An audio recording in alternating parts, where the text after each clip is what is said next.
പ്രധാനമന്ത്രി നരേന്ദ്രമോദി ഇന്ന് ഉക്രൈനിലെത്തും. പോളണ്ടിൽ നിന്ന് ട്രെയിൻ മാർഗമാണ് മോദി ഉക്രൈനിലേക്ക് എത്തുക. ഏറെ പ്രത്യേകതകൾ നിറഞ്ഞ റെയിൽ ഫോഴ്സ് 1 എന്ന ട്രെയിനിൽ ഒരു ഇന്ത്യൻ പ്രധാനമന്ത്രി സഞ്ചരിക്കുന്നത് ഇത് ആദ്യമാണ്. പ്രസിഡന്റ് വ്ളാഡിമിർ സെലൻസ്കിയുടെ പ്രത്യേക ക്ഷണം സ്വീകരിച്ചാണ് ഇന്ത്യൻ പ്രധാനമന്ത്രി നരേന്ദ്രമോദി യുക്രൈൻ തലസ്ഥാനമായ കീവിലേക്ക് എത്തുന്നത്.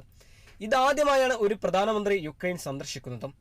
പോളണ്ടിൽ നിന്നും 20 മണിക്കൂർ ട്രെയിൻ മാർഗം സഞ്ചരിച്ചാണ് മോദി കീവിൽ എത്തുന്നു എന്നതും ആകാംക്ഷ നിറയുന്ന വസ്തുതയാണ്. പറഞ്ഞു വരുമ്പോൾ ട്രെയിനുകൾക്കിടയിലെ VIP ആണ് മോദി സഞ്ചരിക്കാൻ ഒരുങ്ങുന്ന rail force 1. Britain, Italy, France, Germany, Poland തുടങ്ങിയ ഒട്ടനേകം രാജ്യങ്ങളുടെ തലവന്മാരെയാണ് റെയിൽ ഫോഴ്സ് 1 ഉക്രൈനിൽ എത്തിച്ചിട്ടുള്ളത്. തടിയിൽ തീർത്ത ക്യാബിനുകളും ആഡംബര ഫർണിച്ചറുകളും ചർച്ചകൾക്കായി തയ്യാറാക്കിയിട്ടുള്ള നീളൻ മേശകളുമൊക്കെയായി നീളുന്നു റെയിൽ ഫോഴ്സ് 1ന്റെ സൗകര്യങ്ങൾ. യാത്ര ചെയ്യുന്നത് ചില്ലറക്കാരല്ലാത്തതുകൊണ്ട് തന്നെ സുരക്ഷാ കാര്യത്തിൽ യാതൊരു വിട്ടുവീഴ്ച നടത്തിയിട്ടില്ലെന്നാണ് യുക്രൈൻ റെയിൽവേ അധികാരികൾ വ്യക്തമാക്കുന്നത്. റഷ്യ യുക്രൈൻ യുദ്ധം നിലനിൽക്കുന്നതിനാൽ യുക്രൈനിലെ മിക്ക വിമാനത്താവളങ്ങളും പ്രവർത്തനരഹിതമാണ്.